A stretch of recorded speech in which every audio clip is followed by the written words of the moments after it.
Queridos hermanos y hermanas en el Señor, aquellos y aquellas que nos siguen a través de la radio, la televisión, redes sociales, le enviamos un saludo lleno de cariño en esta solemnidad del cuerpo y la sangre de Cristo. Para nosotros, los cristianos, principalmente los católicos, tiene un gran sentido esta fiesta del cuerpo y la sangre de Cristo. Partiendo de un concepto contemporáneo del Vaticano II, que nos habla que la Eucaristía es la cumbre, la fuente de la vida cristiana. Es el gran sacramento donde Jesucristo se hace presente a través del pan y del vino. Pero esta fiesta la tenemos que ubicar en varios momentos históricos. Hemos escuchado 3 lecturas: libro del Éxodo, carta a los Hebreos y el Evangelio de Marcos. Y toda la palabra de Dios va en esa línea, que nos hablan del banquete del Cordero. En el libro del Éxodo aparece este gran personaje que es clave y fundamental para la interpretación histórica de la Eucaristía, que es Moisés. Moisés tenía un contacto y una gran fuerza en el pueblo. Su palabra era aceptada y escuchada. Pero siempre el pueblo, para alimentar su vida espiritual, ha vivido de los ritos religiosos, que parte de un concepto sociológico, cultural, espiritual para un pueblo. Y aquí la palabra del Éxodo hay varios elementos que aparecen. Aparece la palabra altar, aparece la palabra cordero, un novillo, y aparece la palabra sangre. Y todo tiene una vinculación con la comida. Alrededor de un banquete se reúnen los amigos y las amigas para compartir, para dialogar, para planificar cualquier actividad. Y hoy Moisés, frente a ese pueblo de Israel, hace una gran reunión, una gran asamblea, donde se toma un cordero, un animal tierno, y su sangre es derramada en una fuente, y ese cordero es levantado como sacrificio en el altar. Y la sangre de ese cordero es derramada en los fieles, pidiendo una bendición a ese pueblo.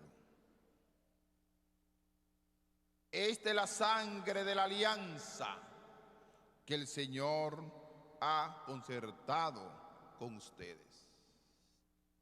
El sacrificio de ese animal tierno y puro, la carne, la sangre del sacrificio, tiene una vinculación espiritual con el pueblo de Israel.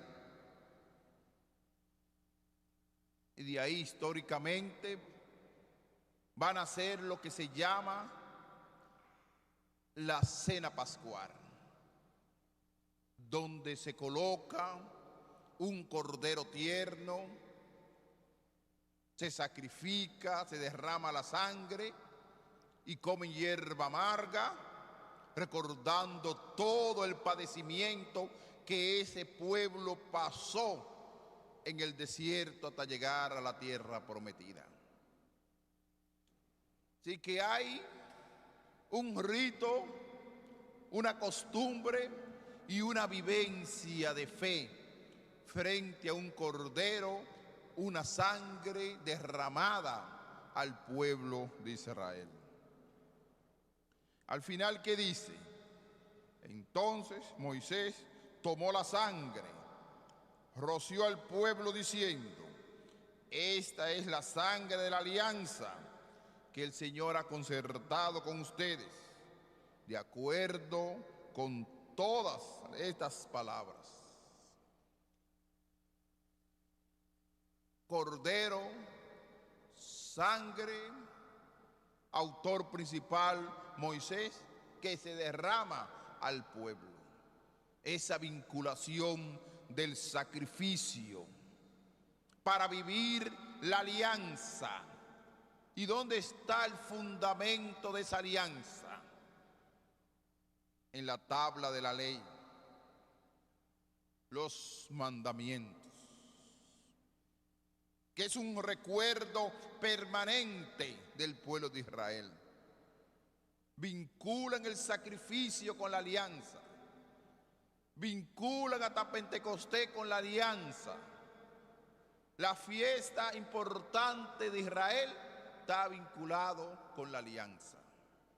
Y esa alianza parte como justificación de los mandamientos y se le ofrece culto y sacrificio a esa alianza. Pero vamos a ubicarnos ahora en el Nuevo Testamento. Hemos escuchado el Evangelio de Marcos. Dice la palabra de Dios que Marcos generalmente parte y describe los momentos históricos. El primer día de los ácimos, donde se sacrifica el cordero pascual. Hay una fecha histórica recordando todo el proceso que vivió el pueblo de Israel en el Antiguo Testamento. Así que no es un invento de Jesucristo. El primer día de los ácimos, pan sin levadura, y el sacrificio del cordero. Es una costumbre del pueblo, de ese pueblo de Dios que quiere recordar a través de los ritos, a través del sacrificio, de los holocaustos, la presencia de Dios en medio del pueblo. Y Jesucristo es parte de esa costumbre, de esa tradición. Y aquí dice claramente, cuando se sacrificaba el cordero pascual, le dijeron a Jesús sus discípulos: ¿dónde quieres que vayamos a prepararte la cena de Pascua? Aquí hay una justificación histórica, donde quiere.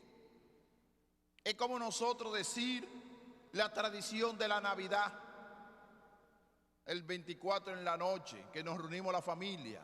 No es una tradición que me lo inventé yo, sino que está en el mismo corazón del pueblo. Y esta fiesta de Pascua estaba en el mismo corazón del pueblo de Israel.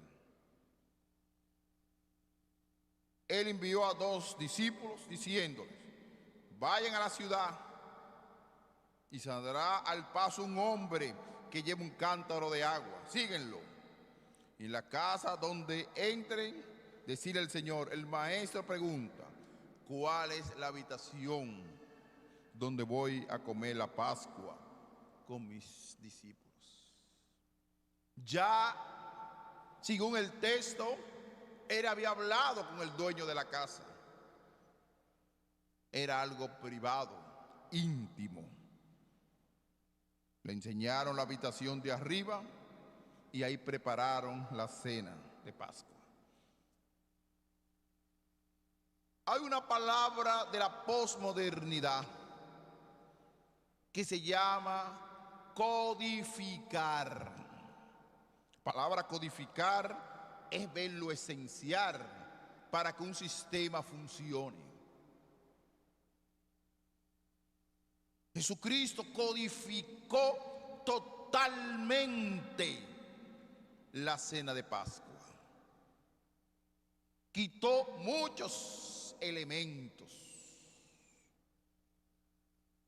Nada de animal, nada de cordero ni de sangre, sino sencillamente que aparece en el escenario.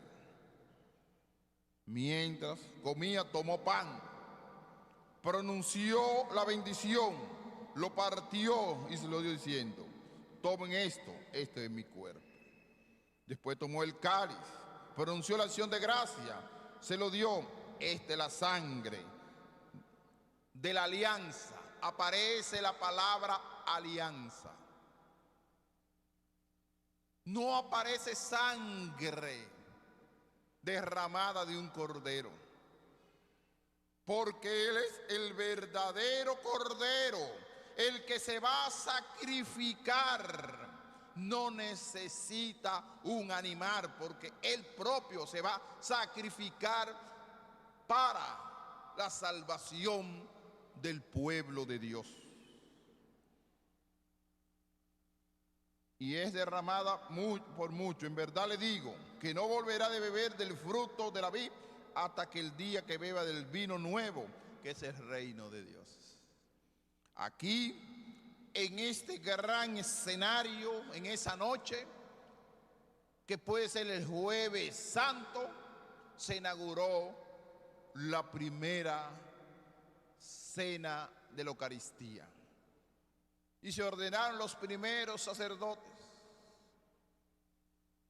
Y actualizó constantemente lo que se llama el misterio pascual. Cristo ha muerto y ha resucitado. Pero todo esto tiene un antecedente histórico. Pero también tiene un antecedente de codificar muchos elementos. Quitar en el rito antiguo, que era la antigua alianza. Hay una nueva alianza, que no aparece cordero, no aparece animal, sino aparece la persona del Hijo de Dios, que se va a sacrificar y lo llevarán a la cruz como un cualquiera, y se va a entregar y va a resucitar. Desde este momento nosotros actualizamos el misterio pascual. La Eucaristía no es una memoria, es una actualización permanente, que Cristo ha muerto y ha resucitado. Y eso es lo que nosotros celebramos. Y la Iglesia ha querido decirnos a nosotros que el verdadero cordero y la sangre derramada Es la sangre de Cristo que podrá purificar nuestra conciencia, dice hoy la carta a los hebreos. Así que todo está modificado. La nueva alianza ha entrado en juego y se mantiene en la historia y en la actualidad, que es la Eucaristía. ¿Y qué nosotros podemos sacar de la Eucaristía? Muchos frutos. Primeramente, el gran fruto es el fruto de la unidad entre nosotros. La Eucaristía nos une en un mismo pan, en un mismo cáliz, y la centralidad del Cordero Pascual, que es Jesucristo. Qué bueno uno actualizar constantemente la Eucaristía como espíritu de unidad, pero también el elemento de la fortaleza espiritual. La Eucaristía nos fortalece a nosotros, nos anima, nos alimenta para echar hacia adelante espiritualmente. Nos ofrece la pureza espiritual, porque cuando celebramos la Eucaristía uno tiene que tener el corazón limpio y el corazón para Dios. Es el momento más importante de la iglesia, cuando a través de mis manos débil, frágil, represento a Cristo como sacerdote para consagrar su cuerpo y su sangre y actualizar el misterio pascual. Qué grande es frente a esa grandeza un ser humano tan humilde y tan sencillo, escogido entre los hombres para hacer lo más grande que hay en el mundo, que es la Eucaristía. Por eso, uno como sacerdote hoy, la vinculación de la Eucaristía y el sacerdocio, uno se siente orgulloso. Pero al haber orgullo lo lleva a una humildad, a una sencillez, un hombre frágil, un hombre pecador, capaz de producir en el mundo lo más puro, lo más noble. Y eso nos lleva a nosotros a vivir una vida de entrega, una vida santa, una vida pura, a lo que el Señor ha elegido para actualizar el misterio pascual. Yo quiero expresar que también esta gran solemnidad a través de la historia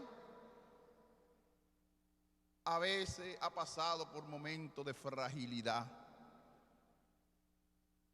porque hemos quebrantado muchos elementos de la Eucaristía. La Eucaristía es una solemnidad, no es un recuerdo.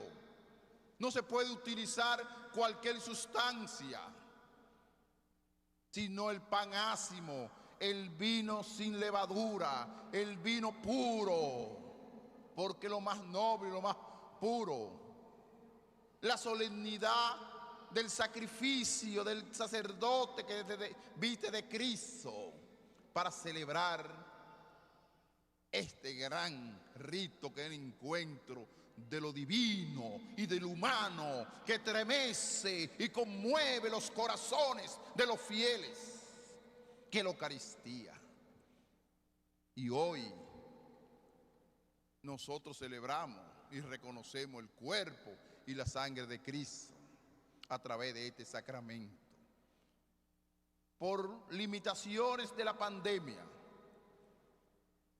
no podemos hacer procesiones y largos ritos, pero es un día muy solemne para la iglesia.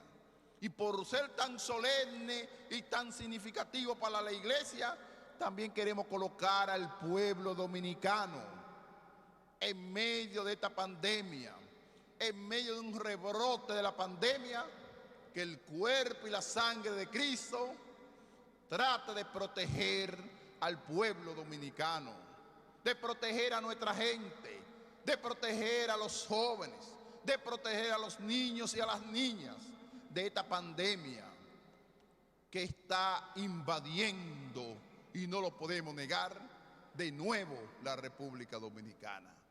Pero con la fuerza de la Eucaristía, con la fuerza de Dios, vamos en el futuro a vencer esta pandemia. Y confiamos en Dios, confiamos en la Eucaristía, que el Señor va a hacer un gran milagro para el pueblo dominicano y para el mundo entero.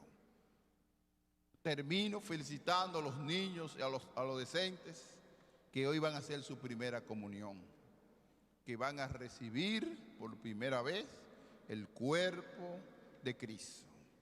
Les felicito de corazón que en este día tan noble y tan apreciado por la Iglesia, ustedes van a recibir por primera vez el cuerpo de Cristo. Que el Señor los anime.